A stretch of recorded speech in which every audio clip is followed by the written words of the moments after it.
मेरा व्यक्तिगत रूप से हीरो फर्स्ट अटेम्प्ट वाले कभी नहीं होते। मैं हमेशा उन बच्चों को सैल्यूट करता हूं जो पांचवी चौथी अटेम्प्ट में सेलेक्ट होते हैं। आजादी के बाद मतलब 20वीं शताब्दी में मेरे को बस 2 ही साल इंपॉर्टेंट लगते हैं। एक 1947 जो सबके लिए है और एक 1991 पोस्ट लिबरलाइजेशन।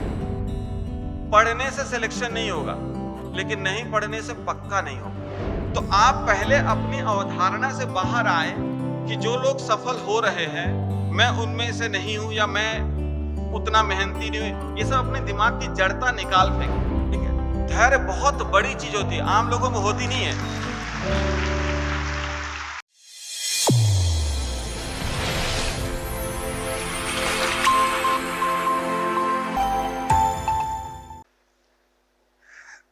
सबसे पहले मैं ईश्वर को धन्यवाद करूंगा, शुक्रिया अदा करूंगा और तहे दिल से। और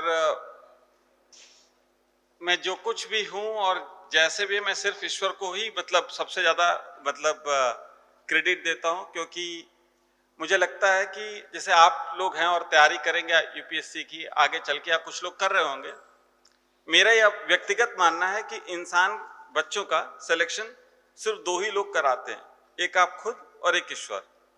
अब कोई कह दे सिलेक्ट होने के बाद कि नहीं सर आपने भी अच्छा पढ़ा है, तो ये उस बच्चे का बड़प्पन है। मैं कोई क्लेम नहीं करता, न मेरा कोई रोल है किसी के भी सिलेक्शन में।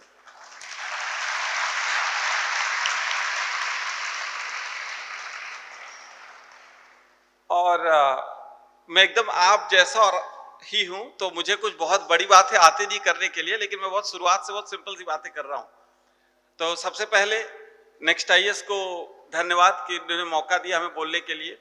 और देखिए कि आम जैसे ये स्टेज है, स्टेज पे हमको बोलने का मौका मिला है, तो कई लोग को लग रहा होगा कि अच्छा तुम्हारा तो जीवन बड़ा सेट है, आए प्रवचन दिए बढ़िया है, हमारा बहुत टेंशन है सर। ठीक है, तो बहुत टेंशन है, तो मैं टेंशन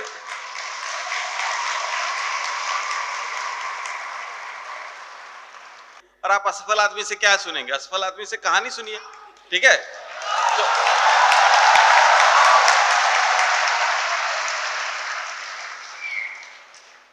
ओझा सर से मेरी पटती बहुत है, लेकिन एक चीज में नहीं पटती। ठीक है, वो हमें जो कमिट करते हो उस टाइम पे पूरा ही नहीं करते हैं। ठीक है, तो मैं पहुंच गया पहले इलाहाबाद में, सर से 4 फोन विनती कर रहा हूं, सर आ जाइए, बता दीजिए हम बोलेंगे क्या, आ रहे हैं हम यहाँ हैं, हम वहां हैं, आ रहे हैं। तो फाइनली 8 बजे पक्का, हम के ठीक है सर इंतजार कर रहे हैं। तो हमने रिसेप्शन से 2 पन्ने लिए कि सर बताएंगे कि क्या बोलना है नहीं बोलना है। सर आए 2-4 लोग के साथ, अकेले तो चलना ही नहीं है सर को। ठीक है, हम क्या,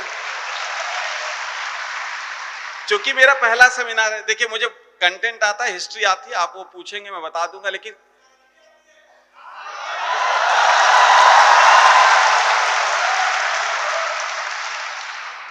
देखिए जो भी आता है सब सुना देंगे, आप शांत होकर सुन लीजिए बस। तो मैंने रिसेप्शन से 2 पेपर मांगा, मैंने बोला पेन, तो बोले नहीं सर पेंसिल। हम क्या ठीक है, सर के साथ बोला बैठिए देखा जाएगा। 2 पन्ना लिए, कोरा कागज रह गया, वो 2 पन्ना देखिए, आपको लग रहा होगा कि झूठ है, वो 2 पन्ना में मोड़ के कि कुछ मिलेगा हमको बोलने लिखे, इन्होंने कुछ बताया ही नहीं हमें, ऐसे ही सादा है। अभी चीज में सबसे ज्यादा झुका मैं ही हूं, सर बड़ा नर्वस हो रहा हूं, क्या बोलूंगा नहीं बोलूंगा समझ में नहीं आ रहा, क्योंकि क्लासरूम मिला है पढ़ाने के लिए। ठीक है, कभी ऐसा ओपन थिएटर में कुछ बोला ही नहीं है। इस बार सिंह साहब बी सिंह सर ने हमें मौका दिया, तो इसलिए थोड़ा सा नर्वस हूं। जैसे जैसे धीरे धीरे 2-4 मिनट बोल लूंगा तो नर्वसनेस अपने आप चली जाती है, फिर नॉर्मल हो जाता हूं, बैक टू नॉर्मल।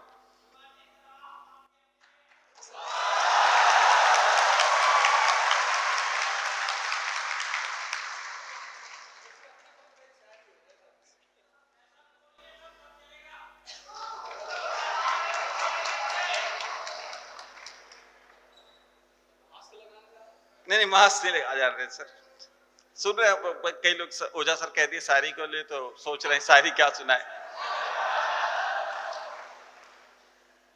तो अर्ज है एक शायरी के साथ शुरुआत करते हैं।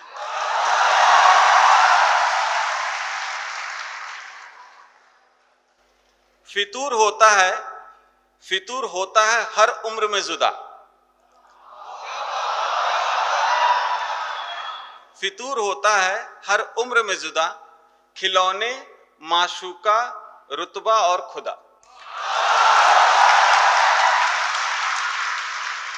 तो हमको लगता है हम 3 लोग तो थर्ड स्टेज पे हैं, पुलकित है सेकंड स्टेज पे हो सकता होंगे, ठीक है, अभी शादी नहीं हुई है। तो खैर, जब तक कोई बच्चा, कोई इंसान इस लाइन के इधर नहीं आता, सबको ये लगता रहता है कि इनके पास, मतलब ये लोग जो स्पीकर हैं, इनके पास कुछ अलग होगा, इनको बड़ा आता होगा, बड़ा ज्ञान का भंडार है, ऐसा तमाम तरह की जो हमारे दिमाग में बनी हुई अवधारणा है, वो जब आप इधर आएंगे तो आपकी वो सारी अवधारणाएं दूर हो जाएंगी। तो कहने का मतलब है सारा कुछ आप में भी है जो हमारे में है। मैं कोई इतर नहीं हूं, मैं कोई आप लोगों से अलग नहीं हूं, लेकिन वहां से यहां तक आने की कहानी में, जैसा ओझा सर ने बताया, संघर्ष है। आजादी के बाद, मतलब 20वीं शताब्दी में मेरे को बस 2 ही साल इंपॉर्टेंट लगते हैं, एक 1947 जो सबके लिए है, और एक 1991 पोस्ट लिबरलाइजेशन। तो हम लोग चित्रहार युग के हैं, पूरा पाषाण वाले, और आप लोग हैं MTV चैनल वाले। तो जैसे हम गाड़ी से आ रहे थे, मतलब हम सारे ओझा सर ये लोग आ रहे थे, जो हमारे रिलेटिव हैं वो गाड़ी चला रहे थे, वो 2-3 हॉर्न बजा रहे हैं, लेकिन एक बच्चा कान में ईयर लीड लगाए हुए आराम से।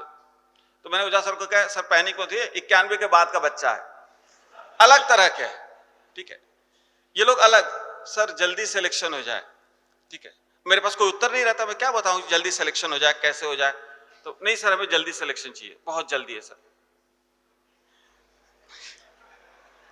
तो मेरे पास सलाम है सारे माँ लोगों को, ठीक है, जिन्होंने हमें जन्म दिया। मेरे पास एक सीधा सा सिद्धांत है, देखो भाई, साइंस कितनी प्रगति भी कर जाए तो माँ के गर्भ से बच्चा 9 महीना से पहले नहीं आता।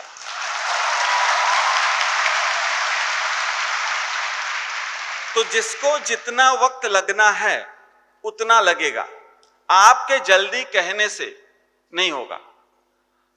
आप धैर्य रखिए, जो पढ़ाई कर रहे हैं उसमें फोकस रखिए, सिलेक्शन जरूर होगा। और मेरा व्यक्तिगत रूप से हीरो फर्स्ट अटेम्प्ट वाले कभी नहीं होते। मैं हमेशा उन बच्चों को सैल्यूट करता हूं जो 5वीं 4थी अटेम्प्ट में सेलेक्ट होते हैं। इस बार हमारा एक स्टूडेंट था, शुभम कुमार, 153 रैंक थी, वो आया मिलने के लिए, हम लोगों ने पढ़ाया। एक लड़की है सर, मुझे याद नहीं आ रहा, 106 रैंक की, झांसी की है सर, ठीक है, बोले सर मुझे आपने 2014 में पढ़ाया था, मुझे याद ही नहीं था। तो हमने कहा पहले तो तुम्ही को नमन कि तुमने इतना पेशेंस रखा, ठीक है, धैर्य बहुत बड़ी चीज होती है, आम लोगों में होती नहीं है, लेकिन सफलता की कुंजी है। तो पेशेंस को कल्टीवेट कीजिए, पेशेंस रखना आपकी मजबूरी बन जाए, मतलब आपकी मजबूरी है ही। जैसे कई लोग देखो, बहुत बेसिक कुछ कंसेप्ट हैं, पढ़ने से सिलेक्शन नहीं होगा, लेकिन नहीं पढ़ने से पक्का नहीं होगा। तो पढ़ना भी आपको लिए अगर कुछ लोग को लग रहा है मजबूरी है, पढ़ना भी मजबूरी है, क्योंकि अगर पढ़ने से सिलेक्शन होता तो सभी लोग पढ़ रहे हैं, कौन नहीं पढ़ रहा है, सभी लोग पढ़ेंगे, किताब खोलेंगे पढ़ेंगे, लेकिन उसमें भी बहुत सारे फैक्टर होते हैं जो किसी को वो मतलब कारक बनते हैं सिलेक्शन के लिए। तो मेरा ग्रेजुएशन में अभिषेक सिंह परमार मेरा नाम है, और मेरा ग्रेजुएशन BHU से था 2002 में। फिर मैं इलाहाबाद यूनिवर्सिटी आया पढ़ने के लिए, वो भी जबरदस्ती, मतलब मेरे पिताजी के युग में भी, जैसा ओझा सर ने कहा ना, प्रयागराज या इलाहाबाद उस टाइम का मतलब एक Oxford of the east factory होता था। तो मेरे पापा के भी दिमाग में वही रहा होगा कंसेप्ट, ने भेज दिया। मेरा मन नहीं था आने का। आए, शाम को एक शाम टहल रहे थे, कटरा में बड़ा तेज से हुड़दंग टाइप का कुछ हुआ, तो पता चला एक और साथी तो उसने बताया बम मारा किसी ने। तो मैंने कहा कैसा शहर है यार, कहाँ आ गए, ठीक है। तो इस तरह की घटनाएं, GNJ हॉस्टल में रहता था, और एकदम आम जीवन, ठीक है। कभी वो क्या बोलते हैं, लक्ष्मी चौराहे पे बन मक्खन खाना, ठीक है, एक बना, मतलब तो बहुत ही सामान्य जीवन। फिर 2002 टू 2004 मास्टर्स किया, MA किया मेडिवल मॉडर्न हिस्ट्री डिपार्टमेंट से, और डिपार्टमेंट का टॉपर भी था। हिस्ट्री में बहुत रुचि थी, बाकी कुछ सब्जेक्ट्स में खास ज्यादा नहीं रुचि थी, हिस्ट्री में बहुत ज्यादा रुचि थी। तो कुछ लोग जिनके दिमाग में ये भी पल रहा होगा कंसेप्शन कि आपसे क्या सुने, आपकी अचीवमेंट क्या है, कुछ नहीं भाई, कोई अचीवमेंट नहीं है, ठीक है। कहने का मतलब है, और मैं किसी भी मतलब अगर आपको लग रहा है कि सिलेक्शन नहीं हुआ, तो मैं किसी को दोष नहीं देता, UPSC को भी दोष नहीं देता। एक दो मेरी खराब आदतें हैं वो मैं बता दूं कि क्यों नहीं हुआ, अगर नहीं हुआ तो। सिंपल सा कारण यह है कि कुछ चीजें जो मुझे नहीं अच्छी लगती थी पढ़ने में, जो नहीं समझ में आती थी, जैसे साइंस है ना, मेरा कमजोर पार्ट है, तो मैं उसको डिले करता रहता था कि बाद में पढ़ेंगे। साइंस और इकोनॉमी दो ऐसे सब्जेक्ट थे जो मेरे सरदर्द थे मेरे लिए, तो मैं उसको सोचता था कि बाद में पढ़ लूंगा, बाद में पढ़ लूंगा, और बाद में कभी नहीं आया, नतीजा सिलेक्शन नहीं हुआ।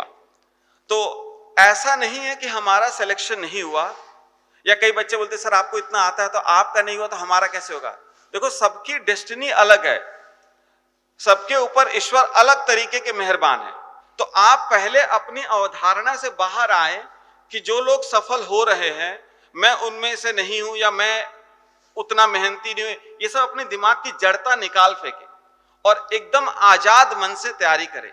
लेकिन डायरेक्शन सही होना चाहिए, उसके लिए इंस्टीट्यूट्स हैं, टीचर्स हैं, और जो भी आपको लगे कि जिन टीचर से, जैसे आपको लगता है कि आप बहुत ज्यादा सहूलियत महसूस करते हैं, ओझा सर की बात आपको समझ में आती है तो आप उन्हीं से। लेकिन दिक्कत क्या है ना, 91 के बाद के बच्चों की, ठीक है, 4 दिन ओझा सर से गाइडेंस, फिर 2 दिन गए शेड्यूल बनाए, और शेड्यूल भी कैसा, हमेशा इन्फ्लेटेड शेड्यूल। इन्फ्लेटेड मतलब 12 घंटे से कम का शेड्यूल ही नहीं कोई बनाता। सारी तैयारी मंडे से शेड्यूल बनाएंगे, मंडे से शुभ दिन सोमवार का, शंकर भगवान का, ठीक है, उस दिन एक दिन तो किसी तरह से पढ़ लेंगे, दूसरे दिन फिर 12 घंटा हो नहीं रहा, आदत नहीं है, इनबिल्ट चिप ही खराब है, कहां से 12 घंटा पढ़ लेंगे। किसने कहा 12 घंटा पढ़ना है? जितना आपसे हो सके उसमें दिमाग लगाइए, उसमें ध्यान लगाइए कि हाँ 8 घंटे हो रही है, 7 घंटा हो रही है, वही बहुत है आपके लिए, ठीक है। घंटे जोड़ के मत पढ़िए। कोई लोग सर हम तो 24 घंटा, क्यों, किताब भी हाथ में लिए रहते हैं ना, तो जोड़ते रहते कि हाँ किताब भी तो साथ ही में है, तो 24 घंटा पढ़ाई हो गई। तो इसलिए जो आप पढ़ रहे हैं उस पर ध्यान लगाइए, जितनी देर भी आपसे पढ़ाई हो सके उतनी देर ही आप मन से पढ़िए। बट आप एग्जाम को अगर समझ गए हैं, एक टीचर को, किसी को भी आप गुरु बना लीजिए, और उनके हिसाब से जो भी आपको मार्गदर्शन, या जो इंस्टीट्यूट नेक्स्ट आईएएस हमेशा आपके लिए है, तो आप अगर गाइडेंस देना चाहते हैं तो आप एक गुरु बना लीजिए और उसके हिसाब से तैयारी कीजिए, और धैर्य रखिए जब तक कि आपका सिलेक्शन नहीं होगा। और कंप्लेनिंग मोड नहीं चाहिए। जैसे कई बच्चे होते हैं सर याद नहीं होता, यार तो याद नहीं होता तो दृढ़ता बनाइए कि कैसे याद नहीं होता। मैं एक छोटी सी बात बता रहा हूं, इतिहास में एक पीरियड है संगम एज, क्या कठिन नाम है यार, मतलब रोना निकल आता है जब राजा का नाम सुने हमने, सेन गुटवन, हमने कहा ये क्या है, ठीक है, याद नहीं होना। एक टेस्ट सीरीज ज्वाइन किया, नंबर खराब है, रोने लगे, मैं रोने लगा, अरे यार ये क्या हो, अब क्या हो। लेकिन मैं सरेंडर नहीं करता, मेरी एक आदत है, मैं हार नहीं मान सकता। तो मैंने क्या किया, एक A4 साइज का पेज आता है, उस पर हमने नोट्स बनाए, फुट नोट्स होते हैं अपने, जैसे भी अपने तरीके से हमने बनाया, और उसको अपने बिस्तर के नीचे रख दिया और प्रण किया कि रोज सुबह उठने के बाद इनको मैं 5 बार पढ़ूंगा, और जब तक नहीं पढ़ता हूं तब तक मैं अपना पैर जमीन पे भी नहीं रखूंगा। मंडे पढ़ा, ट्यूसडे पढ़ा, कितने दिन तक याद नहीं होगा। आपने कभी नोटिस किया है, आपका जो आखिरी मोड़ होता है घर का, जो आपका घर का दरवाजा होगा, गांव का दरवाजा होगा, जो भी आपका, ठीक है, अगर उसमें रात को आप जा रहे हैं, बाई चांस लाइट कट गई, तब भी आप गिरेंगे नहीं, आपको पता होगा था गड्ढा कहां है, क्यों, रियाज। एक रास्ते पे जब आप बार बार चले हैं, उससे आपको इतना अंदाजा हो गया कि कहां गड्ढा है, कहां नहीं है, कहां कंकड़ है। तो सेम इसी तरह जब आप बार बार पढ़ते हैं किसी चीज को तो आपको याद होने लगती, लेकिन उसके पहले सरेंडर नहीं। एक बार मैं पढ़ा रहा था किसी, मतलब आज से 5, 6, 7 साल पहले की बात है, तो एक बच्चा अचानक से क्वेश्चन पूछा और मुझे उत्तर 1 सेकंड के लिए नहीं आया, मैं नहीं समझ पाया कि क्या उत्तर दूं इसको, बट थोड़ा सा सोचा, फिर मैंने उसी समय उत्तर दिया।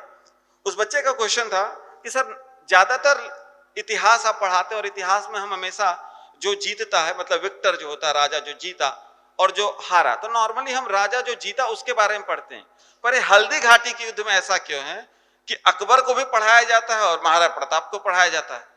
तो 1 मिनट तो मैं आपको बताऊं ऑनेस्टली, ईमानदारी से, कि मुझे समझा इसको कैसे बताऊं। बच्चे ने तो बड़ा अच्छा क्वेश्चन पूछा, तो फिर मैं ऐसे 30 सेकंड का, हमको लगता होगा कि 40 सेकंड में टाइम लगा, फिर इन्हें बताया निश्चित रूप से अमूमन ऐसा ही होता है कि विक्ट्री में एक आदमी जीतता है, मतलब लड़ाई में एक आदमी जीतेगा, एक आदमी अगर हारता है तो हम जीतने वाले का इतिहास पढ़ाते हैं। लेकिन इन 2 व्यक्तित्व को पढ़ते हैं, इसलिए पढ़ते हैं कि दोनों को पढ़ाया जाता है या पढ़ा जाता है अलग अलग कैरेक्टरिस्टिक की वजह से, विशेषता की वजह से, जिसे आप कहते हैं। तो अकबर को, जिसे आप बोलते हैं सुलह कुल पॉलिसी और एडमिनिस्ट्रेटिव रिफॉर्म्स और बहुत सारी चीजें हैं, अभी वो लेक्चर देने का टाइम नहीं है कि हम आपको बताएं कि अकबर ने क्या क्या किया, सबको पता है और सबने पढ़ा हो।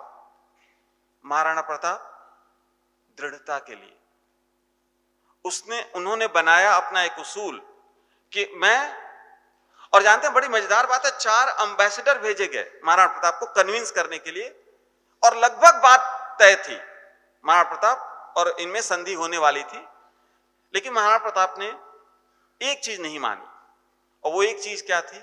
अकबर कह रहे थे कि आपको हमारे दरबार में आना होगा। महाराणा प्रताप इसी बात पे अड़ गए कि मैं नहीं जाऊंगा, मैं अपने बेटे अमर सिंह को भेज दूंगा, मैं खुद नहीं आऊंगा। नतीजा, उस बात पर अड़े होने की वजह से युद्ध हुआ।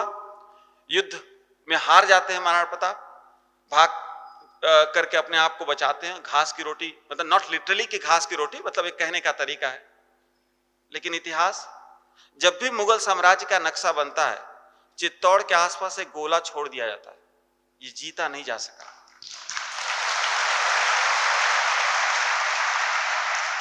तो कहने का मतलब क्या है? दृढ़ता। आप कुछ संकल्प लीजिए कि हाँ हमें ये करना है, और जब ठान लीजिए, ठीक है। इतिहास के विषय में हम हमेशा पर्सनालिटीज पढ़ते हैं, मैं भी कई बार सोचता रहता हूं हम पढ़ते क्यों है, बाबर और तमाम सारे, जो उन्होंने सोच लिया, कितनी भी दिक्कत परेशानी आई, उनको अपनी सोच से डिगा नहीं पाई। जीवन नश्वर है, ठीक है, हमसे भी अच्छा पढ़ाने वाले लोग आएंगे, हम भी एक दिन डेथ होगी हमारी भी, ठीक है, लेकिन इतिहास में हार जीत पे चर्चा नहीं होती। इतिहास में उन व्यक्तित्व की चर्चा होती जो अपने उसूलों पे जिंदा रहते हैं। कहते हैं ना कि आदमी तब तक नहीं मरता जब तक कि उसकी कीर्ति जिंदा है। तो उस कीर्ति के लिए, उस विशेष बनने के लिए आपको अलग से संकल्प लेना होगा और उसके लिए कार्य करना होगा। सोचिए आप, गांधी, राजा राम मोहन रॉय, एनी बेसेंट, किसी को भी नाम लीजिए, वो एक मोमेंट, एक आज 4 यहां पे वक्ता हैं, 4 लोग बोलेंगे, पता नहीं कौन किसकी बात किसको क्या इंस्पायर कर जाए, किसको क्या लग जाए। गांधी, कई लोग को लगता है कि आम आदमी थे, ऐसा क्या विशेष गुण था? पता है, जब उनको स्टेशन पे, उस ट्रेन पे, मतलब सामान फेंका गया ट्रेन से, साउथ अफ्रीका में जो जगह स्टेशन था, पीटर मारिसबर्ग नाम था, फेंक दिया गया, सब कुछ उठा के फेंक दिया गया। फर्स्ट क्लास जेन्युइन टिकट था, शाम का टाइम था, गांधी जी को ठंड लग रही थी। सारे गोरे एक साथ नहीं होते, सारे काले मनुष्य भी एक स्वभाव के नहीं होते। तो स्टेशन मास्टर ने जब उनको देखा ठंड से ठिठुर रहे हैं, तो उन्हें एक जैकेट कोट देना चाहा। आपको पता है, गांधी जी ने जैकेट स्वीकारा नहीं। वो ठंड में ठिठुर रहे थे, वो अपना गुस्सा पाल रहे थे कि इस देश में जिस अपार्थाइड का वो हिस्सा बने, जिसकी वजह से कि वो काले हैं इसलिए उनको फेंक दिया गया, एक दिन मैं इस अपार्थाइड का नाश करूंगा। गए थे किसी और काम के लिए, 21 साल लगे। धैर्य है, दृढ़ता है, वही आदमी को विशेष बनाता है। जिस दिन आपको ये चीज, आपने, कोई लोग कमेंट कर दिए, अच्छा कई लोग कमेंट से बड़ा वो हो जाते हैं, हमें ये हमारा नहीं होगा। हाँ भैया, हमारा नहीं होगा, उस गुस्से को पालिए। और गांधी जी नहीं पाले होते उस गुस्से को, तो गांधी नहीं होते। तुम आईएएस बनोगे, जोश आ गया, टेबल लैंप जलाया, पढ़े, 3 बज रहा, आज पढ़ ले। बोला कैसे उसने? दूसरे दिन 12 बजे, छोड़ो यार वो तो पागल, रोज बोलेगा, रोज हम नींदें खराब करेंगे, आ गए। तो आपका जो पीरियड है दृढ़ता का, 1 दिन बस। आपका मतलब मेरा हो, आपका हो, किसी का, मैं किसी आप विशेष पे बात नहीं कर रहा हूं। गुस्सा ही नहीं हो रहा है। गुस्सा कभी होगा? उसी त्वरित उसी टाइम पे होगा। इंसान ख्वाहिशों का बधा हुआ एक जिद्दी परिंदा है। इंसान ख्वाहिशों का बधा हुआ एक जिद्दी परिंदा है। उम्मीदों पे ही घायल है, उम्मीदों पे ही जिंदा है।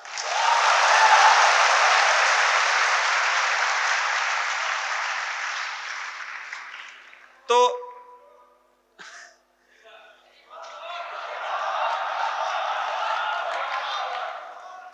इंसान ख्वाहिशों का बंधा हुआ एक जिद्दी परिंदा है, उम्मीदों पे ही घायल है, उम्मीदों पे ही जिंदा है।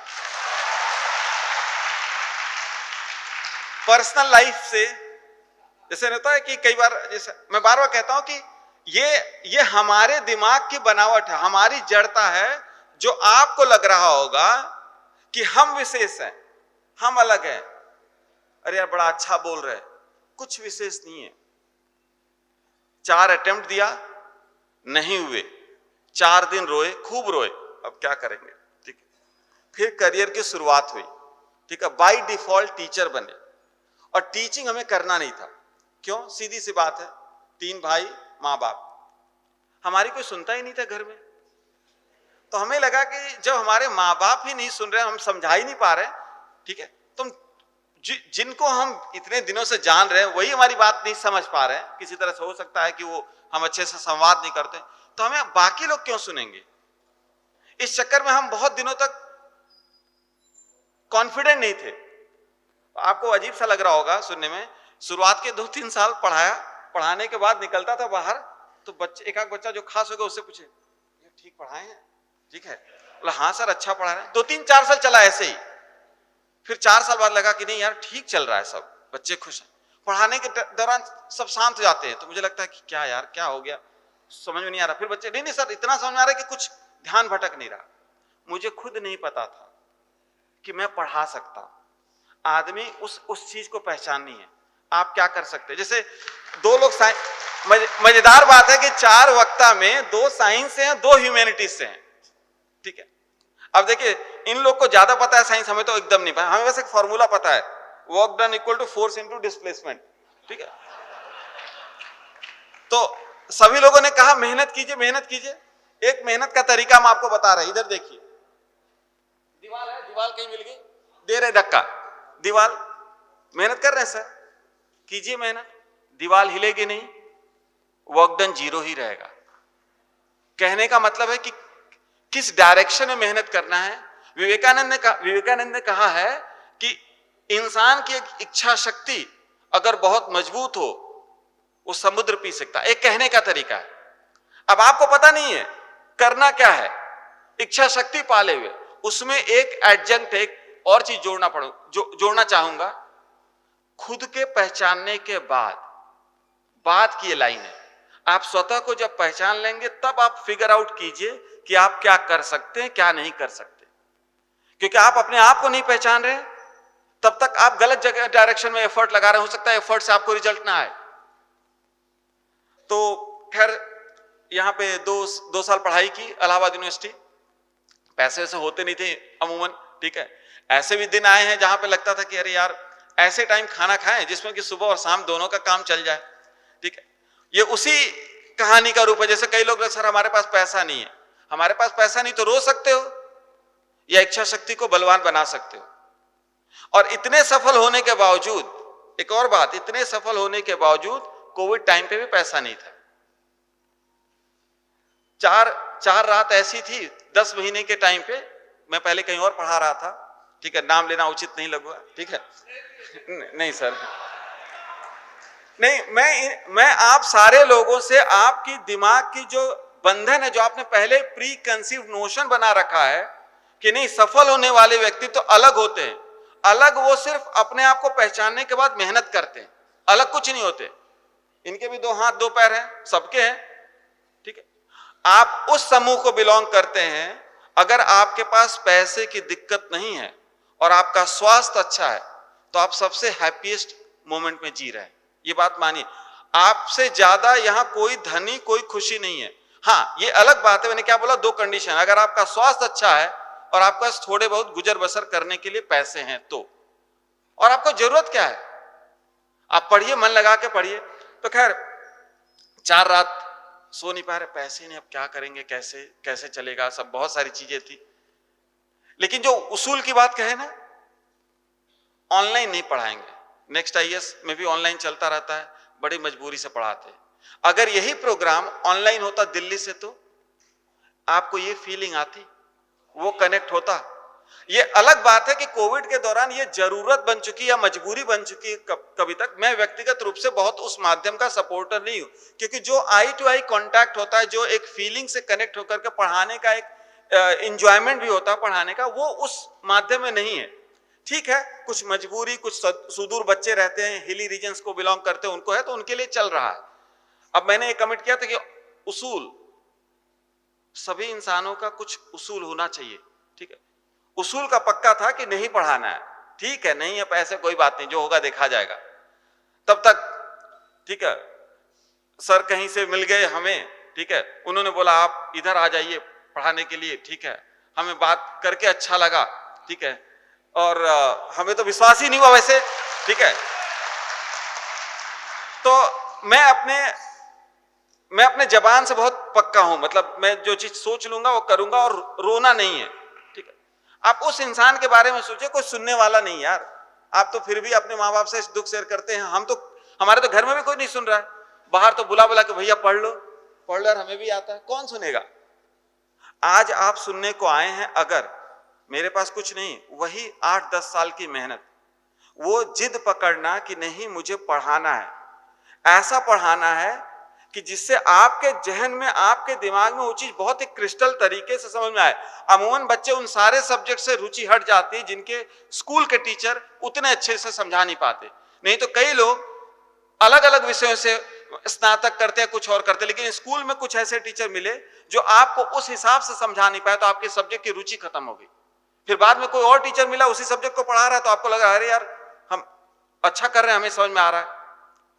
तो आप इस बात को कतई मत मानिए कि जो सिलेक्ट हो गया, जो स्पीकर है इस टाइम पे, उसके पास बहुत कुछ विशेष है।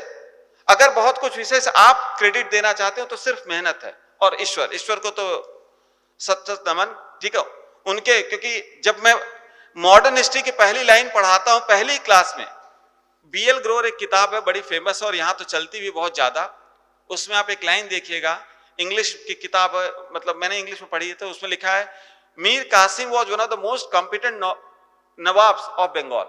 ये लाइन है, अक्षर से आपको मिलेगी। ये तो सब जानते हैं, सभी लोग जानते होंगे। और मीर कासिम का अंत भीख मांगते हुए, नवाब था, अंत भीख।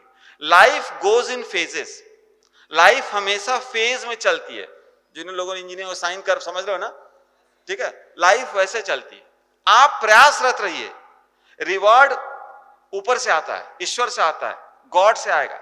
वो कब आपको सफल बना दे ये आपको नहीं पता। अगर हमारा बस चलता तो हम खुद ही नाम नहीं लिख लेते यूपीएससी के सिविल सर्विसेज मेरिट लिस्ट में। आप खुद अपना नाम नहीं लिख सकते, लेकिन आपको उस टाइम पे, जिस टाइम पे सफल होना है, जैसा ओझा सर ने कहा ना, 20 साल से एक लोग हैं तैयार, कोशिश कर रहे हैं प्रधानमंत्री बनने की, बहुत मेहनत की। तो ऐसा थोड़ी ना कि उनके पास वो गुण नहीं है, या रैंक 1 आया कोई बच्चा, रैंक 2 बच्चा आया तो रैंक 2 के पास टैलेंट नहीं है, बराबर है। लेकिन बहुत सारे कारक है ना रैंक 1 पहुंचाने के लिए। तो मैं आपसे एक बात यही कहना चाहूंगा, ठीक है, कि आप अपने अंदर जो work done equal to force into displacement है, उससे पहले बेसिक कंडीशन यही है कि आप अपने आप को पहचानिए, और पहचानने के बाद कंप्लेन मत कीजिए। मैं आज जैसा भी हूं, जो भी हूं, असफल हूं, अगर यूपीएससी ही मानक है तो मैं नहीं सिलेक्ट, लेकिन मैं कभी भी इस बात का दोष नहीं दे रहा कि यूपीएससी की परीक्षा पद्धति खराब है या इस वजह से मेरा सिलेक्शन नहीं हुआ। ये अलग बात है कि हमें कुछ सब्जेक्ट में इंटरेस्ट नहीं आता था, तो इसलिए हमने उस चीज को डिले किया, और इसलिए थोड़ा सा सिलेक्शन उस तरह से नहीं हो पाया। आप अपनी सफलता और असफलता के खुद हकदार हैं, जिम्मेवार हैं। तो चलते चलते मैं ज्यादा समय नहीं लूंगा, ठीक है। पुलकित, आप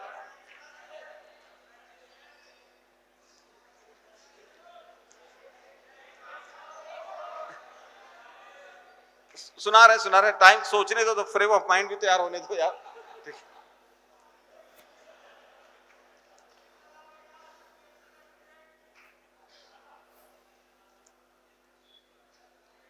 मैं जीएन जो हॉस्टल में रहता था, तो कुछ दिनों के लिए पढ़ने के लिए कुछ दिनों पढ़ाई नहीं हो पा रही थी, मतलब हॉस्टल में मैं सोशल थोड़ा ज्यादा हूं तो इसलिए ग्रुप ज्यादा बन गया था।